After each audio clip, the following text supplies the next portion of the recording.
Why aren't the American people allowed to know? Just like, can we find out what category they were in? Were they a farmer? Were they a banker? What were they? Maybe they happened to be in New York City at the time doing other spy operations. Maybe there just happened to be some Jews visiting Brooklyn. I guess. That changes things. Now we've got Jews taking pictures of the World Trade Center, and they have cash and passports. If you work in politics or media in any way, shape, or form, if you question them, you would immediately be fired. You would be labeled a kook, a conspiracy. Good. There are some things that are so fucking retarded that if you haven't done any research, any homework, any effort, yeah, you should be ostracized and shunned and kicked out. Your job is to give answers. You're a journalist. You don't just ask questions on air with no, that's what retards do. I think he's telling the truth. You think that Trump was an FBI informant? Yes, I do. Oh, interesting. Why do you think that? Number one, that's a super weird thing to make up. You don't just slip up and go, oh yeah, John Idarola is a CIA agent. You're like, wait, what? Why would that even pop into your head? No, come on. If we're being honest, Mike was just reaching for words to sound good. He's like, oh, this guy told on Epstein to the FBI and stuff. He was an FBI informant. I don't think I'm mistaken in noticing a change in you, to be quite frank, and it's a change that I personally like. There's a certain seriousness and maturity in the way. This is the Jewish space laser lady. Oh. The official story on 9/11 is a complete lie. The 9/11 report is a joke. You have the CIA following two men all over the planet, and then eventually even to America, right? And you don't tell the FBI. 9/11 Commission, the cover-up. So what did happen? What did the government know? What did foreign governments know? There was a cover-up. Why? It's been nearly... What did foreign Why'd they show that guy? governments know? There was a cover-up. Why? It's been nearly 25 years, and it's time Americans learned what actually happened. We're going to tell you, we're releasing one episode per week. You're not going to want to wait. If you're a member, you don't have to. What did the government know? Am I having a faceplant moment, or is this is Netanyahu, right? Why? Okay. What is this? Why is it just because we hate Israel? Why is he wasn't even the prime minister when 9/11 happened? No, I don't even know what his position in government was. Governments know. There was a cover-up. Just because he's the most recognizable Israel guy? You get all 5 episodes the day it drops, right then, ad-free. Our first episode airs Thursday, 9/11, September 11th. You will not want to miss it. Join us now at tuckercarlson.com. All right, well, that trailer and this docu-series that's coming up on the Tucker Carlson Docu-series. network is getting a lot of attention, so much so that Piers Morgan interviewed him today just to ask some questions and to challenge what many believe are simply crazy conspiracy theories among conspiracy theorists in regard to what took place on 9/11. I don't know what I personally believe. Obviously, this hasn't been published yet, but I thought that this conversation, this exchange... Spoiler alert, she's going to agree with every single thing Tucker Carlson says. Between Piers Morgan and Tucker Carlson was fascinating, and we're going to just give you a few highlights. Please watch the entire conversation for yourselves. But before I get into it, Cenk, any initial thoughts? Well, before I never entertained the idea that 9/11 was anything but what the government said, and so I was like, what did they make the planes disappear? They get willing to kill everybody on the planes. It all sounds absurd. So I now think that I have seen the government do so many terrible things repeatedly and cover up for it repeatedly that I am no longer sure. And when you see things like World Trade Center 7. Building 7, the big meme. What happened to that? What happened to Building 7, guys? World Trade Center 7, a building across the street, apparently was so hot that the steel inside the building melted from across the street. But the government found Mohammed Atta's paper passport conveniently on top of the rubble. Like, this is one of those talking points that got brought up a lot. Honestly, I thought this was like kind of weird. Really? His passport? But then as part of our research on that one thing, I mean, it's paper. It's not like it plummets to the ground. Apparently, it's really common at crash sites that you find people's IDs, wallets, passports. Like, that's just a really common phenomena. I didn't know that until studying the 9/11 shit, that actually happens like pretty frequently. Yeah, there's things that don't make any sense. Yeah. So I'm not saying I know the answer, but I'm beginning to come to some conclusions about what is not the answer. Yeah, and that's where I'm at as well, right? I'm not running around saying 9/11 was an inside job. I don't know, but I do know. But she did do the dancing Israelis meme already on Twitter, though. That there are some serious issues with what the accepted narrative is, and in fact, they're about to get into an exchange in regard to Building 7. So let's go to the first clip. Huge parts of the 9/11 story were left out of the commission report. For example, what happened to Building 7, which was not only not next to the Twin Towers, which were hit by airplanes, but had a building in between itself and those buildings, collapsed that afternoon for reasons that no one has been able to explain since. It was massively on fire. The whole inside of the building was. I always like how people will ask these questions that they come off as like kind of like a truism thing where it's like, obviously the answer is obvious, but it's like, is it? People's like, well, like, would you really expect a building that's on fire, that's made of steel? Would you really expect that building to collapse? And it's like, Well, I guess not. But then it's like, well, actually, I don't know. I've never seen a full-ass fucking huge-ass building on fire before when 2 other buildings were hit with planes. I don't know the answer to that. I don't even know if I can intuit the answer to that. This is a massive thing that we're talking about here. I don't know if it's the same as like Lego blocks. You're not a lunatic for asking. There is no there's no plausible explanation for how that building collapsed. So that's the issue at play here, that I wanted to give you that portion of what Tucker Carlson had to say. And Piers Morgan attempts to explain it to some extent by providing what he feels is a similar example of another building, like just melting away similarly to Building 7. Yeah. Before we go to that clip, Anna, I just want to say, this story broke today. I didn't know that that was going to be the first topic. And for all the times that I had this conversation with Ben and a million other people, I would always say, look guys, I get everything and I'm not a physicist. I don't know how the plane could hit or couldn't hit or could crash or couldn't crash. I got no expertise on that. Just that building that is not anywhere near the other buildings, just melting down. I've never thought that made any sense. And what we should expect from our government is logical answers. Right. Not like, whatever, shut up, you're a conspiracy theorist. On the evening of and September 11th, you should never get any real answer.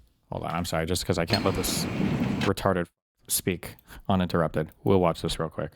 On the evening of September 11th, 2001, after the world witnessed the tragic collapse of the World Trade Centers, a nearby building mysteriously... I don't know where this, like, it was nowhere nearby. This is like the wet market was 1 mile from the Wuhan Institute of Virology. Like, no, it was like 12 kilometers. And also, even 1 mile is kind of far when you're talking about, like, walking, like you walk by a ton of people in a mile in a huge city. And it was 12 kilometers, okay, not 1 mile. But it's, yeah, it's just like things that... The WTC-7. How did this almost perfect-looking building collapse? The key to this mystery lies in this video footage. Did you notice a sharp V-shaped dent at the top of the building well before the main collapse? This was the penthouse of WTC-7. Exactly below this dent, you'll be able to observe the 3 main columns of the building. You can conclude that this dent happened simply because these 3 columns collapsed. Is there a way to unfuck people's minds? It feels like a lot of people are actually saying. The problem is that the mind is working, but it's not a problem with logical thought. There's some political thing that's fucking it. Because there are so many ways that you could protect yourself from a trap like this. Like you could just think, okay, hold on. Okay, so there's a terrorist attack against the World Trade Centers, right? Yes. And the U.S. government allowed it to happen. Let's say all that, right? Okay, sure. Why would the terrorists also make Building 7 collapse? Like, what would be the purpose of that? Like, let's assume that let's assume your framing is totally true, that this is nowhere near the World Trade Centers, no planes hit it, and the World Trade Centers were brought down with controlled demolitions, or I guess planes hit it and they were allowed to collapse. Why would they make Building 7 collapse too? For the love of the game? Yeah, like what's your theory on this? But the thing that sucks, and this is the same thing with the lab leakers, there's never an alternate theory. There's never a single alternate theory that they have to defend. It's just a whole bunch of like, what about this? What about this? What about this? What about this? What about this? What about this? And in any official story, in any factual accounting of a story, there's always going to be a couple facts that might just be hard to account for. There's just like weird shit that happens sometimes. Like, I don't know, either a guy drove fast or, a dude tripped 2 times in the same spot, or, like sometimes weird shit happens in life. Weird shit does happen, Justin, isn't the legit conspiracy that Intel people didn't share information that they should have? I think there was an effort to avoid blame, but just hella boring compared to holographic Jew planes. Well, but that's not a conspiracy. I think that was pretty well understood, but it wasn't that they were not sharing info because they wanted the American people to die. It's that there was a real problem with coordination between intelligence departments. I think this is why the Department of Homeland Security was created, was to facilitate more interflow of information between these agencies. But it wasn't because they wanted to watch America die and for us to go to war in the Middle East for Israel and Jews and everything. TC7. Okay, sorry. Just going to make a quick pit stop there. Okay, back to this. Real answers. Right. Not like, whatever, shut up, you're a conspiracy theorist, and you should never get any real answers. So the reason I interrupted you is because I'm super curious what Piers Morgan is going to say, because I've literally never heard a proper explanation for it. Like, this is the thing that I don't understand, right? I don't understand. What am I saying? What am I saying right now? Hold on, am I treating this like a serious question when I shouldn't be? Because like sometimes I'm curious like why things happen, but like we have the internet, so I just like look it up, right? Back in the day, we had to run to Mr. Britannica and ask him, or God forbid, Yahoo or Ask Jeeves or the library. That, but like if you really want to know, 9/11 was, man, 6, 7, 8 years ago, 10 years ago, 20 years ago, 24 years ago. It was a long time ago. You've had a lot of time. You've had so much time to look up the answer to that question. How have you not a single time watched any video or read anything ever? One time. Ever. Like, when I believe 9/11 100%. Well, let's go the to official Piers Morgan. story. Let's see what he has to say. If you look into the investigation into Tower 7, the findings of the investigation into it were that the North Tower, when it came down, had set off a load of fires in Building 7. and it was a steel structure and shouldn't have gone down, but it did. That these fires burned all afternoon, and I think it was about 5 o'clock in the afternoon or something, that the tower eventually gave way to the welter of fires raging inside it. And it was the only time that had happened to a structure that was built in that way. However, there has been another tower very similar to that in structure, which has since gone down in Tehran. So it's no longer the only one. In other words, there is another example of a tower like that collapsing. Okay, so you can see Tucker Carlson smiling in response to what Piers Morgan is saying, probably because, okay, well, if you want to make that argument that the fire was so hot that it led to the collapse of Building 7, well, what happened to the building in between, right? And nothing happened to that building. And so I want to give Tucker an opportunity. Well, but all of those buildings were extremely damaged. What do you mean? But they were also probably supporting a lot less weight, right? Because the buildings were significantly smaller. To respond to that, and then we can discuss.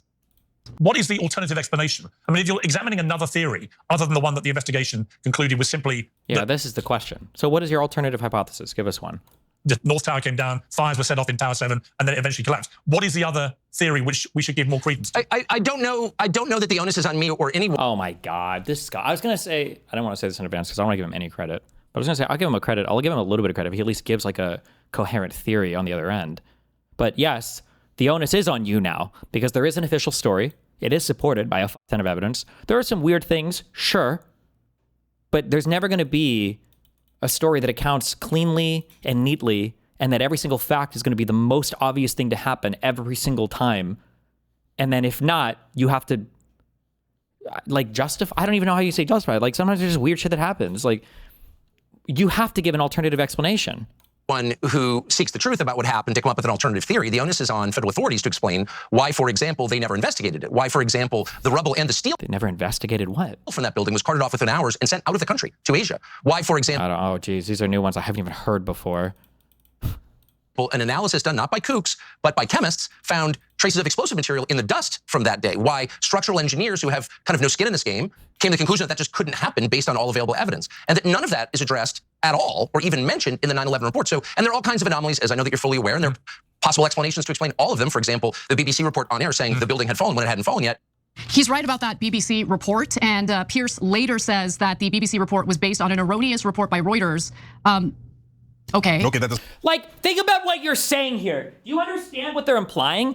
They're implying that all the mainstream media companies around the world had already gotten the conspiracy notes and were supposed to be reporting about the falling building with, like, it doesn't even make sense. What are you even positing here? That the BBC was given talking points of the building collapsing ahead of time? Why would they even need those talking points? They can just talk about it collapsing as it collapses. It doesn't even make sense. Like, it's so stupid. This is such a nonsense talking point. Oh, these are some of the untouched buildings? Untouched. Why didn't this one collapse? This is an aerial view. It shows only a small portion of the crime scene where the World Trade Center collapsed. Following this, surrounding buildings were heavily damaged by the debris at massive force. Falling Twin Towers. Cleanup efforts were expected to continue for months. Pristine condition. What about this building? What's this one right here? What was this one made out of? Doesn't explain anything. How did doesn't. Reuters know the building was going to collapse before it got hit? exactly. Like, what is your alternate explanation? What? Like, don't you have to give something? What do you think? That they were all told ahead of time that it was supposed to collapse? Yeah. So look, I don't know those We don't details. know. We don't know. Okay. And like, I'm very interested to watch this docuseries and the claims that it makes. my I was super young God. when 9/11 happened. Why not go watch anything else educational ever? Like, you guys are so airheaded. I'm so curious to watch. Why is it the only shit you'll watch is actual brain rot memes? Why not go watch like an actual documentary? Why not go watch an actual report or an actual physicist or the Popular Mechanics series that went over loose change? Or like, there's a billion videos out there. Like, are we seriously 25 years later thinking like, man, I wish there was anything made about what happened on 9/11? Thank God Tucker Carlson is here to free us from our ignorance. Like, Jesus Christ. Oh, and like, I'm very interested to watch this docuseries and the claims that it makes. I was super young when 9/11 happened. I was in high school, and the thought of, this being a big conspiracy was ridiculous to me. It didn't even cross my mind. I was a child, okay? But revisiting this now, I do have a lot of questions. Yeah, no, it's over. Look, we're at a seminal moment in American politics and media.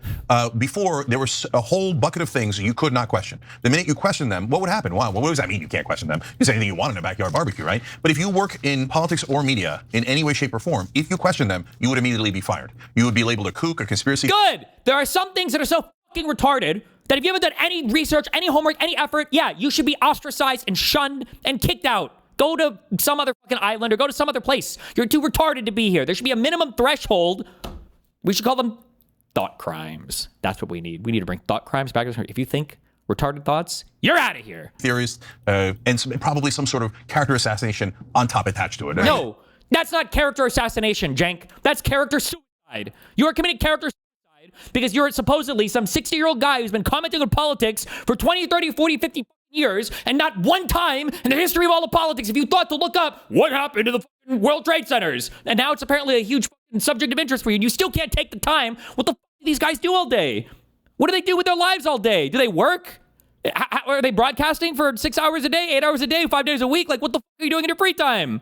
Anti-Semite, a racist, a this, a that, whatever it is, but you're dispatched. You're not allowed on air, right? Now, because of digital media, they can't contain it. And now everybody's asking questions and they're like, fire Tim Dillon. Damn it, we can't fire Tim Dillon.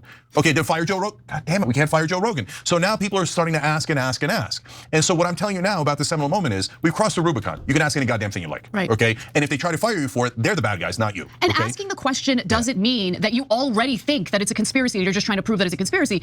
The questions about Building 7 are legitimate questions, absolutely. Yeah. No, look, I'm like, it's just so fucking cringe. I would kill myself if I was pretending to be in media and asking like the most retarded fucking questions in the universe.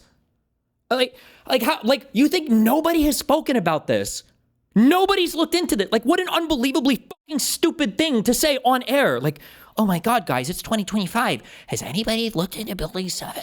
Has anybody thought about what's going on there? Like, I'm willing to get convinced on anything, but Building 7 is a mystery that is nearly impossible. Like the idea that the towers would collapse themselves, north and south, after they got hit, that the steel could burn so much that they could collapse is a very controversial idea within engineering circles, right? But the fact, but a building across the street with other buildings in between, no, the steel didn't burn down. No way. That is not the correct answer. So the same thing with JFK. So if you, when I was growing up, if you ever said anything about JFK, you were told to shut up and you'd get fired, etc. Now I don't know who killed JFK because I don't have the secret files in front of me. I don't know what happened on 9/11. But it's not my job to know. It's my job to ask questions, right? And it's the job. No, it's not your job to ask questions. You fucking retard. You fat piece of shit. Your job is to give answers. You're a journalist. You don't just ask questions on air with no, that's what retards do.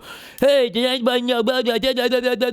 Or when journalists say they're asking questions, that's part of their investigative method to deliver answers to the public. You're not supposed to just sit up here and ask, what happened here? What about that? What about that? What about any random retard can do that?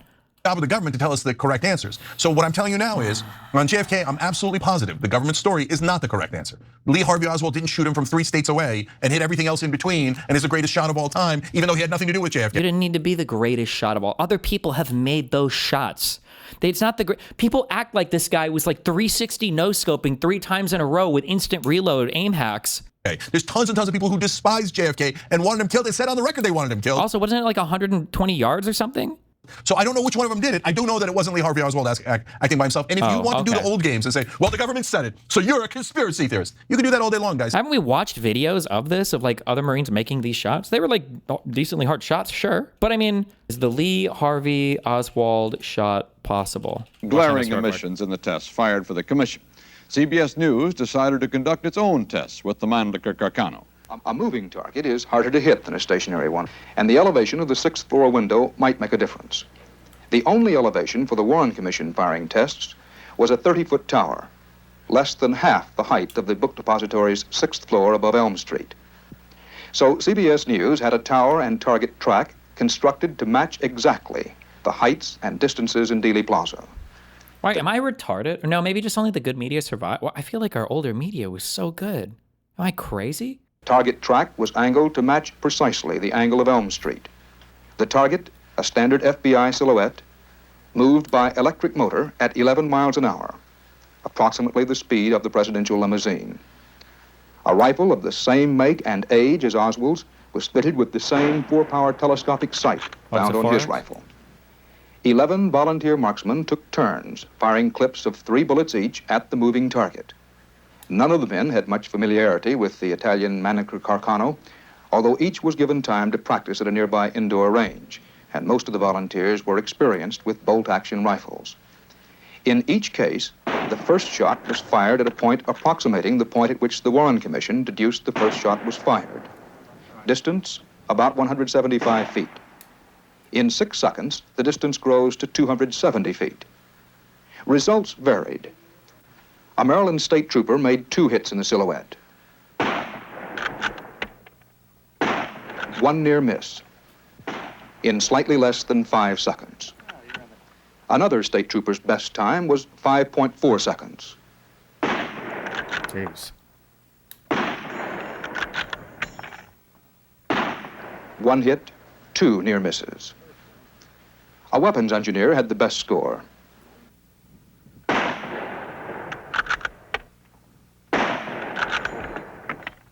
Jeez. 3 hits in 5.2 seconds. What was the time for all 3 shots being fired? How long did it take for all 3 shots fired? Lee Harvey Oswald. 8 seconds? This is the one where they're like, he fired so fast and accurate that it was impossible. Well, this says slightly less than 6 seconds. But it doesn't matter because you said on the record they wanted him killed. So I don't know which one of them did it. I do know that it wasn't Lee Harvey Oswald acting by himself. And if you want to do the old games and say, well, the government said it, so you're a conspiracy theorist, you can do that all day long, guys. But it doesn't matter because you lost. Because now like he's right, we did lose.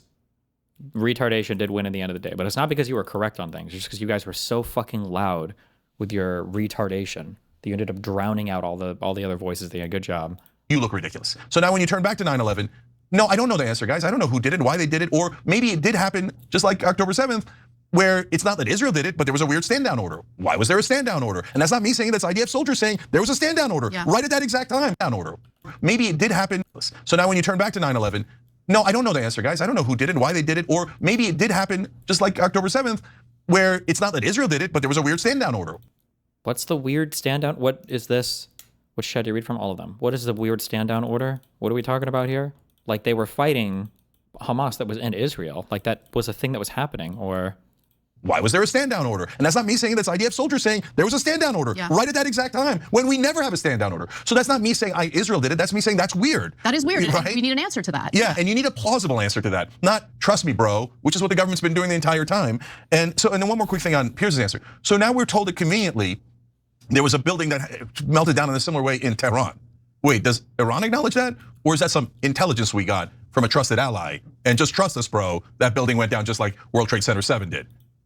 You spent 1 hour so far debunking 2 claims, 10-minute long video, so much time wasted on what is essentially already answered questions that these people asking questions could have just looked up themselves before spreading all this bullshit. Yeah, well, they've never looked up or they don't care. I guess it's just frustrating because like I said, that it's not even so much that they're wrong. It's not even so much that they're retarded and malicious. It's that it sucks away oxygen from having actual conversations about stuff that might be important to talk about. Now it's just like we talk about this stupid shit. Yeah, maybe and maybe not. Should we play a few more clips? Yeah. Okay, so the topic then switched to whether anyone may have known that this terror attack was going to happen, but withheld that information or that intel from the American people. Israel Jews. Well, the American government anyway. Let's get to that clip. Is it cock up, or do you think there is merit to suggestion that some people somewhere must have known more than we've been told? Well, I'm just asking questions. It's certainly plausible. I don't know what else. Well, we know that people did know more than we've been told. I mean, somebody shorted the airlines and a bunch of the banks that were affected. Now, this is not... Somebody shorted something? People are shorting things all the fucking time. What, like, okay. Not a conspiracy theory, it's not a guess. This is publicly available information. Now, the FBI found out the identity of the person or institution that shorted these events on 9/11 and made a huge amount of money by doing that. How much? Why not say the amount? It never released that information. So why can't... Then how do you even know about it? We know who clearly had foreknowledge. I mean, if you're shorting American Airlines a week before 9/11 when no one knows it's coming, I think you should have to explain why you did that. And if you're... Really? So every single person has to explain every single action that they did that they might have somehow in a roundabout way been benefited from? Like I was planning on going to New York this September, but I canceled my plans. Now the FBI is going to come knocking on your door. Like, why'd you cancel your plans? Well, we noticed that you stayed home instead. That's really weird. Did you know 9/11 was going to happen? What the kind of, like, do you, like, this is so on its face absurd. It's such an absurd proposition that every single person now has to account for every single, Jesus Christ. You're shorting Barclays and banks that were affected by 9/11. Why can't we know who you are? These are public markets, by the way. This is not private equity. This is publicly traded equities. That's fascinating. I mean, there could be an explanation for why that individual decided to short American Airlines. It could have been a crazy coincidence. Yeah. Publicly traded doesn't mean that everybody's positions are known to all people at all times. Like, I buy and sell publicly traded stocks. I don't think you can look up the individual buyer and seller of every single publicly traded stock. Yeah. So look, again, the problem isn't the answer. The problem is that we weren't allowed to ask before. Right. So for example, is it possible that somebody had a different hunch based on a completely different thing and they shorted American and they got quote unquote lucky, right? In that sense. Now you could say that. Or it could just be that, yeah, airlines are always like good short targets because they fucking suck. They're like the least profitable companies in the United States. That's why we're changing them so often. What do you mean? With rolling your eyes, oh yeah, what a coincidence. But it might be, it might be, right? It depends on the scale of it, it depends. I like how they're pretending that's like the most unlikely thing ever, but they're being charitable. Like, is it possible that maybe somebody could have chose to short the exact airlines that would go, that would decrease the value? I mean, I guess it's possible. We're being fair. I guess it's possible. Like, wow, dude. On who it is it Rando Bomb from Nebraska? Well, how the hell would he know, right? But if it's somebody from the intelligence community, wait, that's a different thing, right? If it's a senator, that's a different thing, right? So why aren't the American people allowed to know? I mean, you don't even have to give me the brother's name, whether it was the guy who shorted Barclays or the company that did, or American or whatever. Just like, can we find out what category they were in? Were they a farmer? Were they a banker? What were they, right? But for everything, they always tell you the same thing. Shut up, otherwise we'll ruin you. You'll assassinate your character and say you're a conspiracy theorist and you'll never work again. Yeah. That reaction makes me think, wait, maybe this is worse than I thought. Yeah, because what a weirdo reaction for the most normal questions about. They're not normal questions. I want to know the status of every single trade that you might have engaged in prior to. That's not a normal question at all. That's a insane question. What if there was some dude who worked at the FBI or the CIA and he's like, oh, I'm going to short all the airline stocks, this week. And it's like 9/11. I was like, oh shit. And now Jen gets access to all of your trades, like this random, like low-level worker knew the whole 9/11 plot. He's like, well, me, I guess. Jesus. One of the most important events in American history. It is one of the most important and most tragic events in American history. It was the largest terror attack on US soil. Okay, thousands of people died, and it served as the catalyst for changing this country forever, and not for the best, I would argue. Okay, violations of American. Bring up the Jew shit. You know you want to. What are the three ones? It's dancing Israelis, the Jewish text messages, and the insurance for the building owners. Please, God. Americans' privacies, mass surveillance, the Patriot Act, obviously, foreign wars. It just goes global war on terrorism that cost us $8 trillion. Yes. Happen to take out other people's enemies, not our enemies. Anyways, but other people's enemy. Just say it, you fucking wuss. You're such a. Just say it. Just say it, okay? Israel's enemies. Say it. It just goes global war on terrorism that cost us $8 trillion. Yes. Happen to take out other people's enemies, not our enemies. Anyways, but one other thing, the bin Ladens. So why did we fly out the bin Ladens? No one's ever answered that. That's a great question. So that was a question from the left. That was Michael Moore asking that question. What a weird reaction. You're telling me Osama bin Laden did it, and your first reaction was to gather up all the bin Ladens that apparently lived inside America and fly them out first class to Saudi Arabia. Why? And I'm not allowed to ask why? No. I don't even know what the reference. I haven't heard this one before. That's crazy talk. Guys, this isn't about right or left. This is about our government doesn't represent us, and they keep telling us funny stories that don't make any sense. The minute you ask one question, they try to take your head off. Yeah. So you got one more? One more clip. Let's take a look. So clearly, yes, there was foreknowledge. By the way, there was a team, this is according to the FBI, by the way, this is the FBI saying, there was a team of Mossad dancing. Please do the dancing Israelis. Please! So that Anna can go off. Queen. Team of clearly intel-connected foreigners who were dancing arrested after 9/11, as you well know. Dancing. Videotaping the terror attacks. This is, I'm almost verbatim quoting from the FBI assessment of this. I'm about to come. And the FBI determined that they apparently had foreknowledge of the attacks. Say it. So why can't we know more about that? Exactly. Shut up. That's bigoted. No, this is my country. So I don't. Oh, he's not going to say dancing? I don't know if he's referring to the 5 Israelis who a witness had seen taking photos, not recording, but taking photos of the World Trade Center as it was being attacked. Yes. One of them was holding a lighter up to the World Trade Center prior to the attack. And I don't know if that's what he's referring to, but those. Like, how did they crack the code on Israel being behind 9/11 and knowing about it? Well, what happened was one of the Mossad agents was holding a lighter up while video recording it in a clearly public area where everybody else could see them, and that's how they exposed the entire plan. Jesus. 5 individuals were kept in U.S. custody for over 2 months. The FBI absolutely did believe that at least 2 of them had connections to Mossad, right, the Israeli intelligence organization.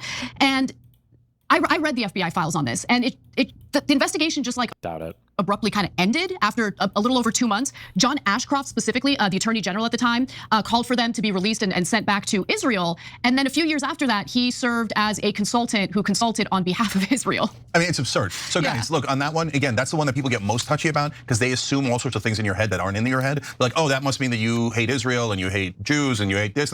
No, hold on, guys. We're not talking about any of that. We're saying, why did they go to document that event? And that's not my words, that's their words. One of them was on Israeli TV afterwards when he was shipped back to Israel, and they said, why did you go? And he slipped up. I assume he slipped up. He said, we went to document the event, which makes you. He slipped up. He slipped up and said, we're going to record the largest terrorist attack ever that's happened in all of your history. Oops. Why did they go to document that event? And that's not my words, that's their words. Because they assume all sorts of things in your head that aren't in your head. Like, oh, that must mean that you hate Israel and you hate Jews and you hate this. No, hold on, guys. We're not talking about any of that. We're saying, why did they go to document that event? And that's not my words, that's their words. One of them was on Israeli TV afterwards when he was shipped back to Israel, and they said, why did you go? And he slipped up. I assume he slipped up. He said, we went to document the event, which makes you ask, how did you know there was going to be an event? Like, how can you be saying shit like this and think you're a serious person? Like this is where we're at right now, really? This is a serious broadcast in our alternative media landscape. This is real right now. Then the guys went on TV and they were like, why'd you go there? And like, we were there to document the terrorist acts. Like, house moment. They must have known in advance if they went there to record it.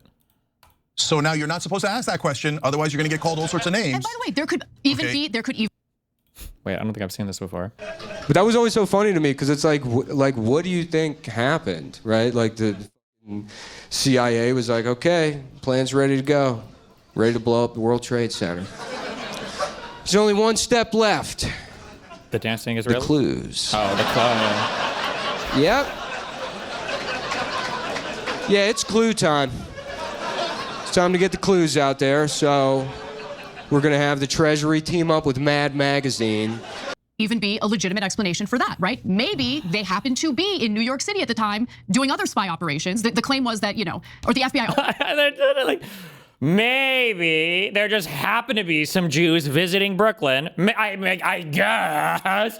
Maybe we're supposed to believe that maybe there are a few Jewish people, I guess, visiting New York City. It's possible. Also believe that there were Israeli nationals or members or agents of Mossad here in the United States spying on Arabs. Okay, that's the on Arabs. On Arabs. Okay, that's what they say. Maybe they just happen to be in New York City. Is that okay, by the way?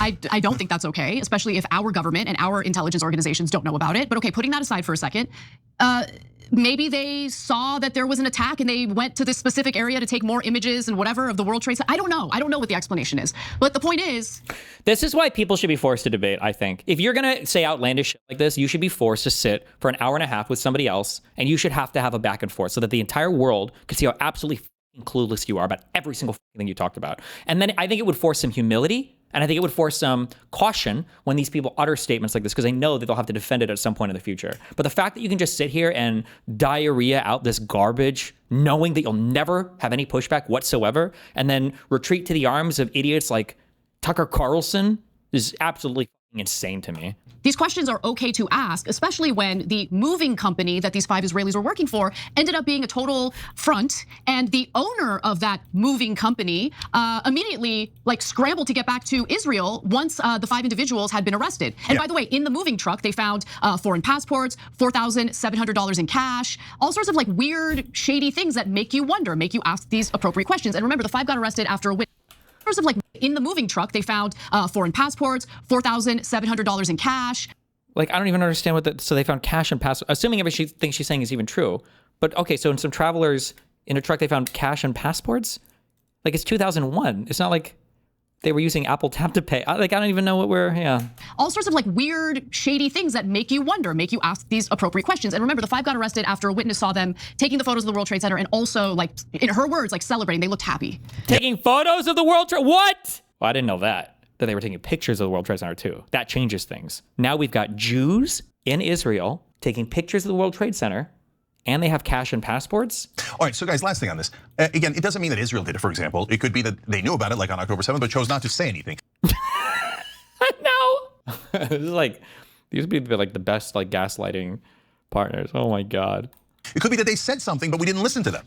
Okay, that could also be the case. Right. Remember, there was a famous CIA warning to Bush when he was on his Crawford Ranch, and they said Bin Laden determined to attack inside the United States, and Bush said, "You covered your ass, now go home," and ignored it. Right. So there could be legitimate things, but if you have a legitimate answer, telling everybody to shut up and calling them bigots is a weird response, right? And then final thought here. Now, no one disputes that they were Israeli spies and that they were released back to Israel, right? People do dispute it even till this day. But I mean, of course, the Israeli government's going to lie about everything. So I don't mean illegitimate, ridiculous things like there is no genocide in Gaza, no one got hurt in Gaza. I mean, you could say absurd things, right? But we know there was Israeli spies. ABC News reported it, Fox News reported it at the time, et cetera. The FBI in its own reports as the Israeli spies, right? And then they send them back to Israel, just like we did with the Bin Laden. Why would you catch spies of? Wait, it sounds like it was the family of Bin Laden that flew back to Saudi Arabia. Which also, I guess, probably makes sense if that, because they're probably going to get harassed or killed in the U.S. if they're still here. But also, these are Arabs, okay? These guys have huge fucking families. Any nation, let alone after the worst attack against your country ever, and then let them go. Why would you let them go? Assume that Israel. Why would you catch spies of any nation, let alone after the worst attack? Oh, he's talking about the Israelis against your country ever, and then let them go? Why would you let them go? That, like, assuming that Israel had absolutely nothing to do with it and no foreknowledge, no nothing, because we don't know that. But you did catch these Israeli spies. They did say they were there to document the event. Maybe they said that later. So, but it is weird. They were taking pictures of it. You thought to question them for 2 months. That's how freaked out you were by it. And then all of a sudden, you don't just go, oh, okay, I get it. It was a miscommunication or whatever. Well, isn't that exactly what would happen if there was nothing? You would investigate for a little bit. If you find nothing, they'd be released. Or you guys didn't do anything wrong. You then say, even though I know you're a spy for a foreign country and you were spying on us here in America, you're free to go. Why are they free to go? Forget 9/11. We caught spies here. Yeah. Why are they free to go? Why were the bin Ladens free to go? Why were the Israeli spies free to go? That is not an illegitimate question. It doesn't get any more legitimate than that question. And if you can't answer that, the problem isn't in the person asking the question. The problem is in the person that won't give the answer to the American people. They were there to document the event, like there would be nobody there to take pictures. Yeah, I know. It's just, but again, they never have to give an alternate hypothesis. They just like ask 50 million questions over it, and that's it. And they don't even like. And again, you can tell because they don't even look up the answers. You know. House Democrats released sexually suggestive letter to Jeffrey Epstein, purportedly signed by Trump, which he's denied.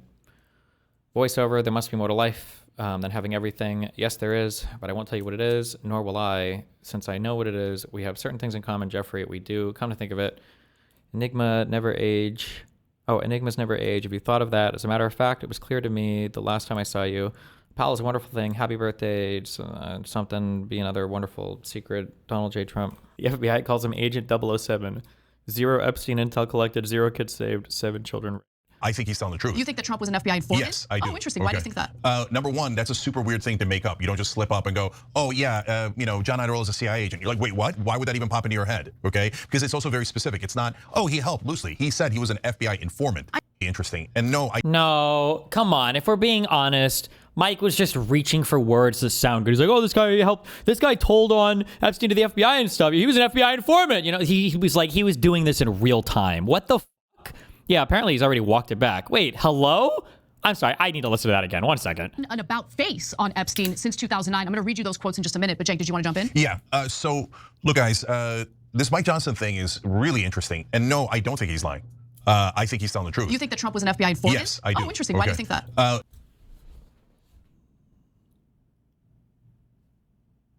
Bruh. Number one, that's a super weird thing to make up. You don't just slip up and go, oh yeah, John Idaho is a CIA agent. You're like, wait, what? Why would that even pop into your head? Why would Mike Johnson, why would he even know that? Oh, am I retarded? Was he like a former FBI director? What do you mean slip up? Like, is this just a well-known thing that everybody except the entirety of the American public? Why would you think he would even have that information? Well, like, what? Okay, because it's also very specific. It's not, oh, he helped loosely. He said he was. It literally was. He helped loosely. You could tell he was just reaching for stupid shit. Oh my God, let's just to watch this again. It was obviously him just like, oh, he's an informant, basically. Like, what Epstein did is a hoax. It's a terrible, unspeakable evil. He believes that himself. When he first heard the rumor, he kicked him out of Mar-a-Lago. He was an FBI informant to try to take this stuff down. The president knows and has... Like, yeah, you kicked him out of Mar-a-Lago. He's an FBI informant to try to take this down. Like, do you think he's making a strong statement here of like, Donald Trump formerly was like recognized, he was like he was a confidential informant to the FBI for Epstein. Like, why, if even if that was true, why would he know it and no one else has leaked or talked about this? Bullshit. Why wouldn't Trump say this? What a stupid fucking... Okay, sorry. So Cenk believes that was like an accidental slip from a very, very, very real and true piece of information. All right. The FBI informant. I know, but when a politician speaks, they're usually lying, and oftentimes they say very... Oh my God. This is our political commentary? Like I'm watching an episode of House MD? When a politician speaks, they're usually lying. This is the level of analysis we get? Thank you. Specific things that end up being... I know, but think about it. Okay. Being an FBI informant is a disaster. That is not a thing that Trump would want anyone to know. Why? Because it's a bad idea to turn in a child predator? No. No, because usually they don't just come and go, hey, Bob, down the street, you want to be an FBI informant? No, they turn you into an FBI informant after they have evidence against you. Oh my... You know what? You're right. You're right.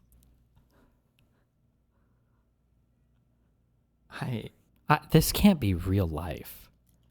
Is this actually like, bro, my media? I hadn't even considered that. Yeah, You're right. So that's why when he slips up, he even has like this little hitch in his head where he goes like, oh, oops, I shouldn't have said that. You can almost see it. Can we cue that video up again? Yeah, that's actually a really good point, Cenk. I hadn't thought about that. Wow. Okay, so there's more on that in a second, but yeah, let's see if we can see when he says it and how he reacts immediately after. He's not saying that what Epstein did is a hoax. It's a terrible, unspeakable evil. He believes that himself. When he first heard the rumor, he kicked him out of Mar-a-Lago. He was an FBI informant to try to take this stuff down. Well, also, he didn't kick him out when he first heard the rumor. He waited for one time and then a second time. Then he kicked him out, but okay. Did you see it? He's like, he was an FBI informant. He did that. Like, oh wait, I shouldn't have said that, right? So now I'm over-interpreting. You could say, hey, don't worry about the video. Look, I didn't see what you saw. That's not important. What's important is he said he was an FBI informant. That is not a random thing you make up. Then why is he walking it back today? He's walking it back today because people are gonna start asking the question I'm asking, which is why? Why was he an FBI informant? And the number one group of people who are FBI informants are mobsters, as an example, who were caught and are going to go to prison for 20, 30 years or the rest of their life unless they turn on their boss, right? And so then they become an informant. Nobody ever becomes an informant out of the blue. Trump wasn't working at the FBI, right? And the FBI flips him into an informant. So then you can't help but ask, why? What did Trump do? That's such a good point, and I hadn't thought of that. Now, is that true though, that no one is ever an FBI informant unless they're like essentially coerced into doing it because they engaged in wrongdoing and they don't want to be prosecuted for it? So no, I can't say that it's true 100% of the time, but is it true an overwhelming percentage of the time? Yes. So I can envision a couple of scenarios. Somebody's maybe in a family or. 2 weeks ago, Mike Collins said this. I want to ask my question, which was, party unity, the Epstein files. I mean, do you think Trump's in there? Yeah, I'm sure he's in there. Yeah. Because he's the one that was telling the FBI about it. He's the one that kicked the guy out of Mar-a-Lago and then called the FBI. Yeah, he's in there. So, what's going to happen? Are you going to vote to release him or vote to keep him? Oh, we need to release him. You want to vote to release him? I have no problem releasing him. But, you've got to go through. So this is the talking points they all got? Nice. You got to go through the judicial. We all know that. The problem is, it'd be our luck that somebody's going to bleep somebody that's supposed to be protected. And then they've got to go through and victims' names and all that stuff. They've got to go through and fix all of that. And then, of course, now you got judges that are saying, I'm not going to release anything grand jury. Or in a gathering that they didn't realize had bad guys in it, and then the FBI approaches them and says, "You're a good guy. You were in this gathering, but you didn't know. But they're mobsters. So can you be an informant for us because you would save a lot of lives, or etc." So it's not impossible, but the reason why that's very rare is because most of the time the standard operating procedure is you flip people into becoming informants. But Jake, it's amazing because now what we're talking about at this moment sheds some light on what is being referenced in this quote that I'm about to read to you. So this is Brad Andrews, an attorney who represents many of Epstein's victims. So this individual told reporters that Trump has done an about face on Epstein since 2009. Edwards said that when he spoke to Trump in 2009, Trump was friendly to the victim's plight and did not think that it was a hoax and was trying to help. Like, who the f cares? Trump says all sorts of shit to appease. Why are we analyzing Trump's quotes like this is a serious person? Trump also said that he wishes the best for Ghislaine and hopes that, she has a good time in jail or whatever, right? Like, why are we analyzing any of this guy's quotes as a serious thing? Ghislaine Maxwell is in prison. And so a lot of people want to know if she's going to turn in powerful people. And I know you've talked in the past about Prince Andrew, and you've criticized Bill Clinton's behavior. I'm wondering, do you feel that she's going to turn in powerful men? How do you see that working out? I don't know. I haven't really been following it too much. I just wish her well, frankly.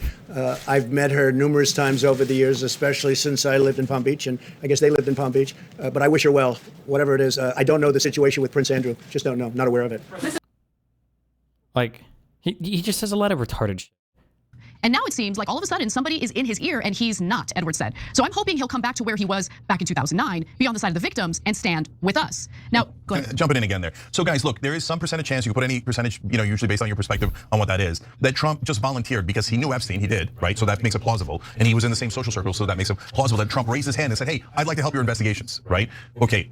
Or the reason why the attorney for the victims is saying, oh yeah, back in the day Trump was really helpful was because he was an FBI informant who was forced to be helpful and was helpful to the victims back then. So that's interesting and amazing in and of itself. But then what he's alluding to is perhaps more remarkable. Why did he switch to now being opposed to the investigations and calling them a hoax when the attorney knows, the victims know, everybody knows, he knows it's not a hoax. He was in fact involved in it. So now it's because Mike Johnson, maybe he had a verbal hiccup, right? But when the attorneys for the victims confirm that Trump did help, it shows that he was involved. And again, normally they don't pick somebody out of the street to be involved. They pick some. I don't think his attorneys confirmed in any meaningful sense, no? I feel like I remember watching one guy on TV say something like, I called Trump and he said that he gave me a little bit of information about him working with Epstein and he didn't try to attack us. Like that was it, right? What, is he referencing something else? Was there something different besides that one call? Who was I debating? It wasn't Rob Noor, it was somebody else who was trying to, it was that one stupid conservative guy who was like, oh, didn't you know that Trump actually helped the FBI? He gave a public statement or something. Oh wait, the guy tweeted about it. Who's got the tweets? And it was like, no, he didn't. What the f? There's no deposition, there's no log or record or court filing or anything with Trump testifying or being deposed related to Epstein. And then it was just this one stupid phone call, or it was like interview for media where the guy was like, oh yeah, he called me once and it was chill. Does anybody remember the name of the guy I debated? Because he had, Misfit Patriot. I think this is what he's referring to. But he's vindicated. Although I did misspeak a bit and there was never an official deposition or testimony, Trump did in fact work with prosecutors in 2009. Receipts. You said he testified in that criminal proceeding? He testified again, I believe he gave a statement to the authorities. He might not have actually testified. I just fact-checked it. No, there was no testimony. He gave testimony. I'm sorry, he gave testimony. He did not testify, and that's confirmed by the DOJ. The DOJ is confirmed. He gave testimony where? For what? I don't think this happened ever. I don't think he ever was interviewed or deposed or gave any statements about Epstein. He did. I guarantee. Anything that I can say. Okay, I think this is what they're talking about, right? That I can say about President Trump is that he is the only person who, in 2009, when I served a lot of subpoenas on a lot of people, or at least gave notice to some pretty connected people that I wanted to talk to them, he is the only person who picked up the phone and said, let's just talk, I'll give you as much time as you want, I'll tell you what you need to know, and was very helpful in the information that he gave, and gave no indication whatsoever that he was involved in anything untoward whatsoever, but had good information that checked out and that helped us, and that we didn't have to take a deposition of. By the way, where are my lawyers in chat? That was in 2009. That was in 2009. Where are my lawyers in chat? By the way, that sounds exactly like a guy dodging a subpoena. If you serve me with a subpoena and I make a phone call to you and I'm like, hey, so I saw you have this shit that you either want like some kind of, testimony, you want to depose me, you want some records. Can we let's just chat a little bit, okay? And we can like smooth over this. Like we don't have to go down this road. Like let me just tell you a few things, right? That's exactly what that is, by the way. And he even says it kind of where he's like, yeah, you don't have to depose me. No indication whatsoever that he was involved in anything untoward what you need to know, and said, let's just talk, I'll give you as much time as you want, I'll tell you what you need to know, and was very helpful in the information that he gave, and gave no indication who picked up the phone and said, let's just people that I wanted to talk to them. He is the only person who picked up the phone and said, let's just talk, I'll give you as much time as you want, I'll tell you what you need to know, and was very helpful in the information that he gave, and gave no indication whatsoever that he was involved in anything untoward whatsoever, but had good information that checked out and that helped us, and that we didn't have to take a deposition of him. That was in 2009. That was in 2009. Didn't have to take a deposition means nothing was said under oath. He didn't sign on to any statements for contempt or perjury, liability or accountability. He just had a call on the phone. Like, that's the opposite of informing or testifying or anything. And it sounds like a guy who's trying to dodge a subpoena, if anything else. If you have any idea what the you're talking about, that would be evidence to the contrary, but okay. Confirm that Trump did help. It shows that he was involved. This is why I don't trust any media summarizing anything. Like if I hadn't been aware of that thing, then I wouldn't even know. And then I would have to be aware of also like legal shit to know. Because I guess if I didn't know anything about the legal process, that kind of sounds like Trump is helping. But it's not. This is Trump literally dodging. Sorry, I hate these people. Ugh. The attorney knows, the victims know, everybody knows. He knows it's not a hoax. He was in fact involved in it. So now it's because Mike Johnson, maybe he had a verbal hiccup, right? But when the attorneys for the victims confirm that Trump did help, it shows that he was involved. And again, normally they don't pick somebody out of the street to be involved. They pick someone who was already involved and that they had evidence against. Well, with all of that context in mind, Congressman Thomas Massie, a libertarian who is really at odds with Donald Trump on this issue, recently went on ABC's This Week and he had some thoughts of his own. Let's take a look. The lawyers for the victim said that Donald Trump had been helpful in 2009 in their case by giving them information, but being an informant implies some formal connection and ongoing relationship with the FBI. I don't know what that's all about. I think the speaker needs to clarify that. And if it's a hoax, why was Donald Trump an informant to a hoax? Yeah, then Trump does continue referring to this as a hoax. So if there's evidence that the president of the United States, at a time when he wasn't president, of course, back in 2009, was cooperating with the FBI, potentially serving as an FBI informant, what has happened that leads him to now refer to this very real issue as a hoax? Again, it's not a hoax. And one more thing about that. Think about it. If Donald Trump had voluntarily helped to get relief for those victims, is there any chance he wouldn't brag about it? Okay. There is no chance. Like, he would definitely brag about it because it would make him look good. It would make him look amazing. The one guy who helped, that just volunteered out of nowhere and said to the FBI, you know what, I'm not sure about this guy. And maybe he did it for bad reasons. Oh, we had a property fight and he took some of my masseuses and from Mar-a-Lago, whatever. But it doesn't matter. If he did the right thing out of nowhere and volunteered, he should get an enormous amount of credit. I've never known Donald Trump not to want to get the credit that he deserves. So that's why the alternate explanation of he's desperately trying to hide that he was an FBI informant is because of why he was an informant. God, my mind is like blown right now because there's more to the story, as you can imagine, right? So look, the DOJ is fighting very hard to cover certain things up that don't need to be covered up. So I'll give you an example. There's an NBC News exclusive, you can read for yourselves. It's titled DOJ names of 2 associates Epstein wired $100,000 and $250,000 should stay secret. That's what the DOJ says, right? The Justice Department request came because why would you, well, never mind. My audience is you guys are brain broken on this too. Never mind. Every single aspect of this investigation should just be leaked. Every single part of it, because every single person involved is guilty. Yes.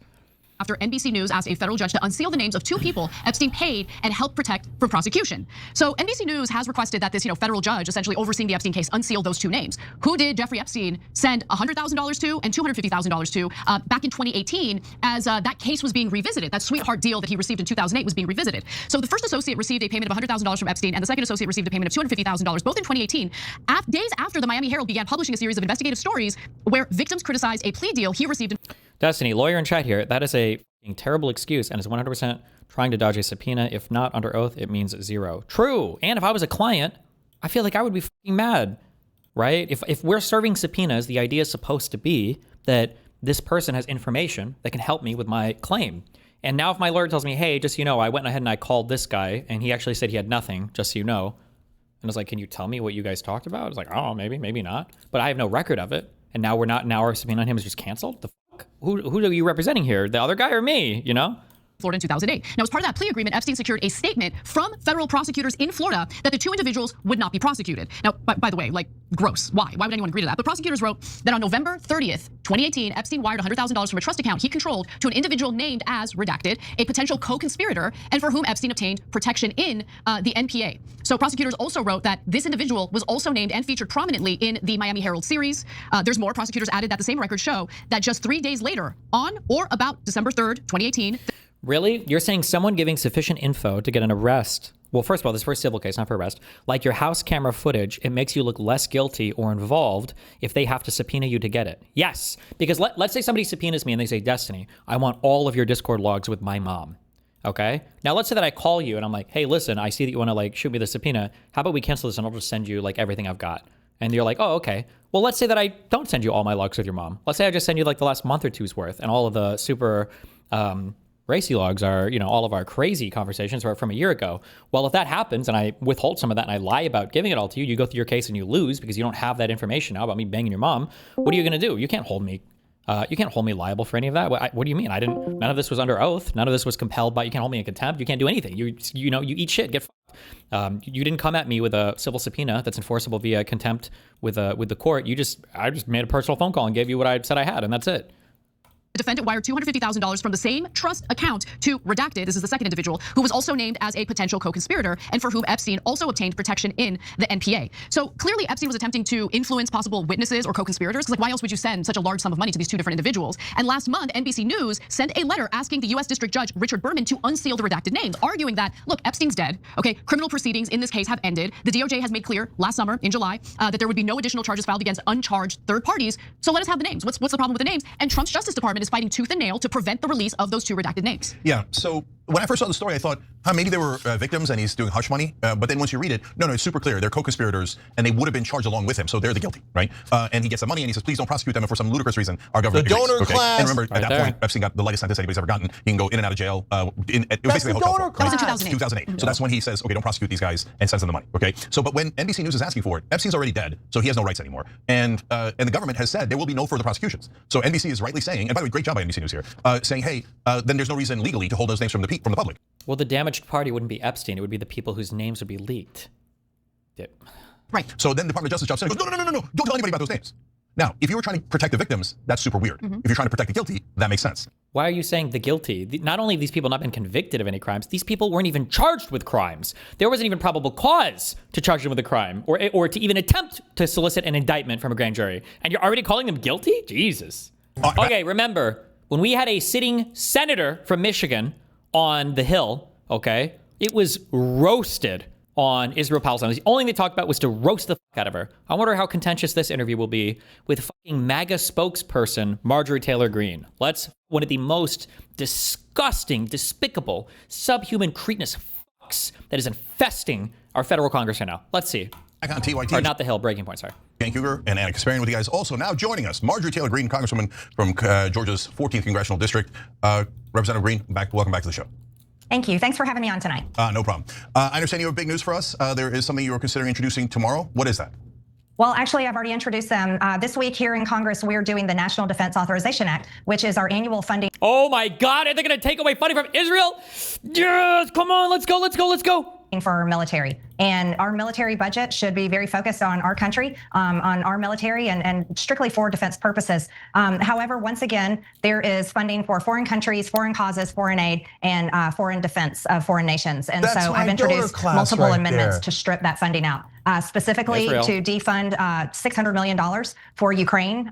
So I've got one amendment to do that. And then I have a second amendment to take out any funding because I found out that one of my colleagues is trying to add more money in for Ukraine. I have two amendments that strip funding from Israel. This would be $500 million. Israel already receives $3.8 billion annually from the United States government. I'm a big believer in defunding all foreign aid and all foreign funding for all foreign countries. So I've introduced two amendments. One to get the $500 million out of the NDAA. The $3.8 billion goes in the state and foreign ops appropriations bill, so that's separately. And I had done amendments for that. And then I have another amendment that takes out another $105 million.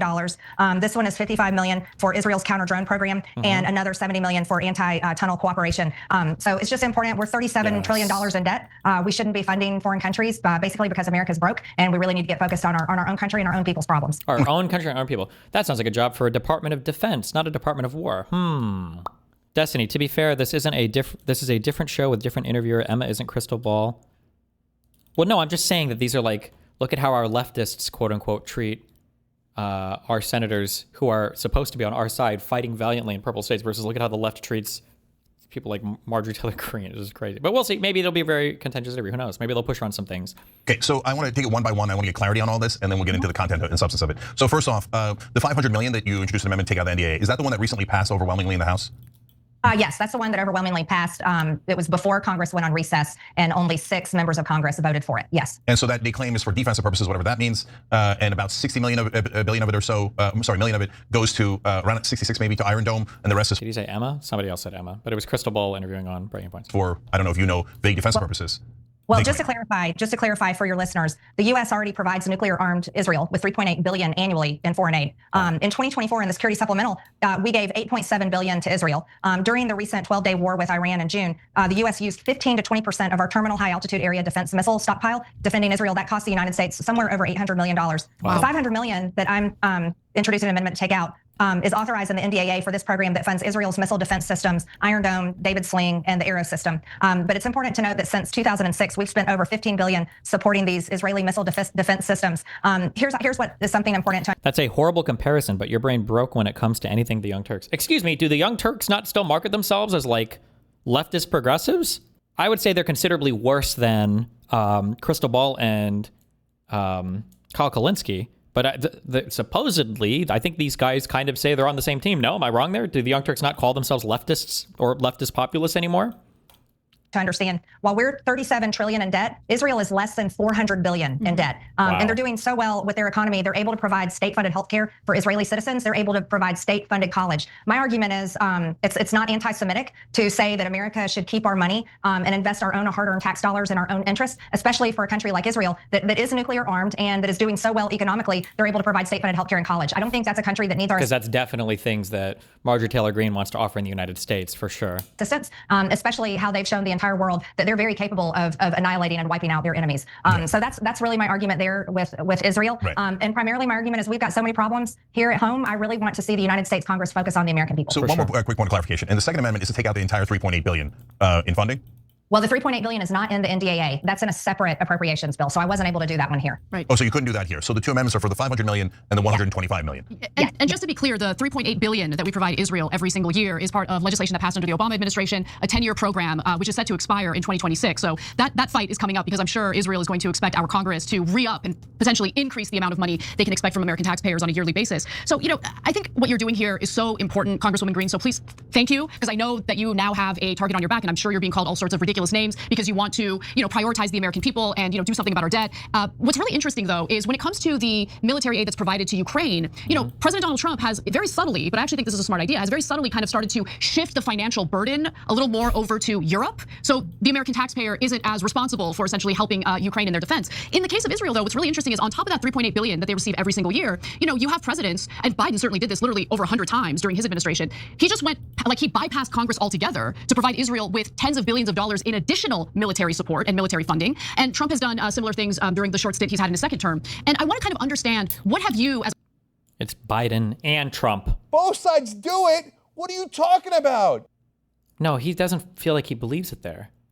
Oh, I said this before for this one. I think I need a different one. Both sides do it. What are you talking about? Because it sounds like he's saying that both sides are different in this one. That's what the tone of voice leads me to believe. The Congresswoman experience, kind of like behind the scenes, like what is it about Israel in particular that gets our lawmakers to just be unwavering in their support and their willingness to shell out endless amounts of money to that country? Yeah, what's going on there? These people have a mental disorder. That's what's going on. I think that's a great question, and it's really difficult to understand.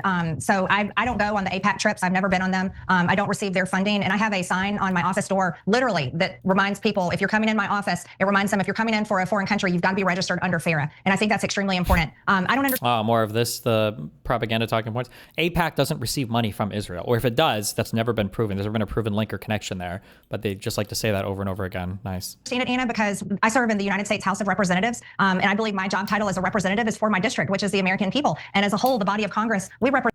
That's your district?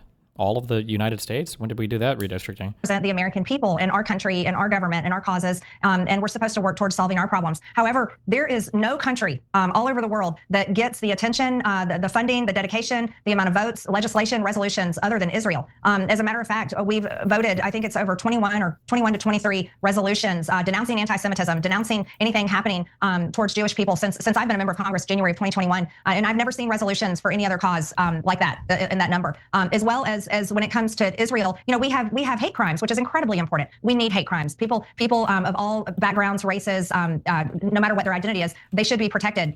However, in our NDAA, there's a portion there where they're introducing more penalties for anti-Semitism when it comes to college campuses and protesting. I'm completely against that. So I'm not sure how to answer your question of why. Part of it is there's Christians in America that really believe that verse in Genesis, bless those who bless you and curse those who curse you, and they believe that applies today to the secular government of Israel. Oh, it's the Bible. Oh, of course. That's it. I personally don't believe that, and I'm a Christian, and I believe that's basically a pretty big stumbling stone. If you're a Christian, you truly believe that Jesus died on a cross and rose 3 days later and ascended into heaven, and we have very deep convictions on what that meant. That meant that he died for all of our sins to be forgiven. We don't believe in that verse in Genesis, meaning that covers up everything that Jesus did. But I think that holds a lot of power over many of my colleagues and a certain percentage of Americans today. But I think the separation of understanding that being against what the secular government, nuclear armed government of Israel is doing, it doesn't make you an anti-Semitic person. It doesn't make you against Jewish people. It just means that, and for me, it means that I believe our problems are so big in America and our debt is so massive that I'm sorry to the rest of the world, no offense to anyone, but I think we just really got to focus at home. What happened to focusing on the debt with that one big beautiful bill, though? What did that? What was going on there? My follow-up to you is more philosophical than policy related, because I don't think I'm mistaken in noticing a change in you, to be quite frank, and it's a change that I personally like. There's a certain seriousness and maturity in the way. This is the Jewish space laser lady.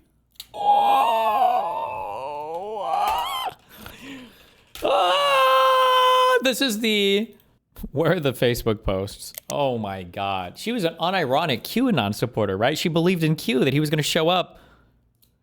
That you deliver what your objectives are and how you genuinely want to serve what's in the best interest of your constituents and the people of this country. Do you feel that, the way that this, genocide in Gaza has developed has kind of given you a different perspective on geopolitics? Bro, she doesn't give a fuck about the genocide in Gaza. She just wants to not fund Israel, and she's an isolationist. This person doesn't care. Well, I think there's two parts to that question, and I appreciate your observation. In the beginning, the media was pretty rough on me, so it was hard for a lot of people to really understand who I am as a person. And when I ran for Congress in 2020, what a lot of people may not know is I actually ran criticizing the Republican Party. I had a lot of criticism of Republicans, and I said that many times on my campaign trail, so my district knows it full well. That is no surprise to them. I think the Republican Party fails in many ways, and I'm open about that. Now, when it comes to what's happening in Gaza, there's videos and pictures of what's happening to children that you just can't unsee. And anyone that has a heart and compassion for children and innocent people, I don't know how anyone can turn a blind eye to that. But I've also stated that October 7th was horrific, and I stand by those statements. I think both things are really bad. And then I talked to Christian pastors in Gaza, and they told me that the starvation of children is real. This is not war propaganda. This is not made up. And so it was taking some investigation and talking to people and looking deeply into actual evidence I'm seeing with videos and pictures. And I just can't unsee it. I think it's terrible, and that war, it really truly needs to end. There's a certain authenticity in the way you're reacting to it that I really value, because you look at so many politicians, and even in the face of mass atrocities, they're just robots. And so I really appreciate the fact that you've been speaking out against what's happening in Gaza. I'm sure that it has attracted all sorts of terrible attention toward you, but please keep doing what you're doing, because it's necessary. And I think that what's currently happening, because we're paying for it, we're aiding and abetting it. It's a stain. It's a stain on our country, and it's unfortunate. Yeah. So I just want to follow up on that real quick. So Representative Green, your reaction that Anna just described. Look at the glaze fest. Look at what I'm talking about. Remember what I said before? Republicans and lefties, they all virtue signal, and they all purity test. But the difference is the right purity tests around political power and the left purity tests around whatever autistic shit they get on their fucking phones at night and tweet about. Marjorie Taylor Greene is counted as an in-group supporter person here. But the reason why is because the issue that they're purity testing on has to do with fucking Israel, Gaza. And that's enough for them to bring her on and softball her. Now, maybe this interview is going to get a lot tougher, as opposed to, any Democrat that these guys spend the majority of their program roasting the fuck out of. Human reaction to seeing children, being killed right in front of our eyes, and not a little bit, like tens of thousands of children, right, is a normal human reaction. But yet it is not the reaction that an overwhelming majority of your colleagues, it's the donor class, are feeling, apparently. So that, what did you guys get? 6 votes last time for similar legislation, right? And so now the media tells us that when you look at why, it's because Israel is apparently some special magical place, and that we owe them. I don't know why we owe them, but we're told all the time we owe them, right? And so I don't know that America ever did anything wrong to Israel. All America's ever done is support Israel over and over and over and over again, and even in the middle of a genocide. But still, apparently, we owe them, and it's offensive to suggest that we don't owe them. But yet again, the overwhelming majority of our colleagues say, no, we do owe Israel, and you are not allowed to criticize. You're not allowed to question their money, and so you've gotten attacked. And you know what they really say, Cenk? Say what you really feel. Be civil. Don't do anything. Don't do anything. Exactly. Has gotten attacked, Tom Massey, etc. So real quick, I want to run down the possibilities. Media says money has nothing to do with it, though a lot of Americans think money has a lot to do with it. The AIPAC has given to 65% of Congress. The different Israel PAC supporting Israel have given to 90% of the members of Congress. So do you believe money is a factor in your colleagues' votes on this issue? I completely believe money's a factor. I watch it every single day here in Congress. The people that I work with, who they're funded by, affects their votes. Many of the doctors caucus during COVID, the doctors, many of them I served with on the COVID committee, they're very, very funded by Big Pharma, and they wouldn't talk about the COVID vaccines. Wow. The doctors caucus was more pro-vax than not? I wonder what's going on there. Definitely, it must. Donor class. Absolutely. No other possible way to explain that one, Chief. And that was so disturbing to me. I think that's a very important topic and investigation that needs to happen, and I'm pursuing it right now as we speak. Many of the members that I serve with that are highly funded by the military-industrial complex, they're going to make sure that those government contracts and all of that gets funded. They believe in a war economy. And they will flat out tell us that they'll say, Marjorie, you have thousands of jobs in your district that rely on these government contracts. Well, you want to know something? I'm not very interested in funding an economy that's based on.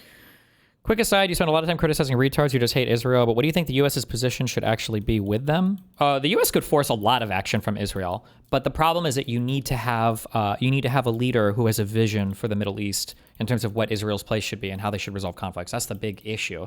So, I think the U.S. could theoretically exercise quite a bit of leverage on Israel, but you would need a leader who knows You need a leader who understands what he wants Israel to do, and we just don't have that. I don't know if Biden didn't have a strong opinion about it, or he was like super pro-Zionist, or there's just a bunch of other shit going on domestically or not. But somebody has to have a vision for what that region should look like. What is your vision? That's what I'm asking. I mean, I would flex as much as possible to try to make both sides come to some kind of resolution, like force them to actually negotiate with each other. I would force Israel, the Palestinian Authority should be in charge of the Gaza Strip is one thing. I think that there needs to be a unified government between the Palestinians, and then you give a ton of aid to both sides, right? Gaza was the highest per capita recipient of aid in the world, and Israel gets a lot of money from the United States as well every year. Like, you have leverage, you've got the ability to force them to come to the table and negotiate on shit, so force them to do it. On killing people, especially innocent people and children. I love it. And but yes, I do believe that AIPAC funding is very serious. I believe AIPAC needs to register under FARA. I've openly You have to prove that they're getting foreign funding, and that wouldn't just be them registering under FARA. Then you'd probably prosecute them for crimes because they'd have unreported foreign donations going the whole time. It's not good.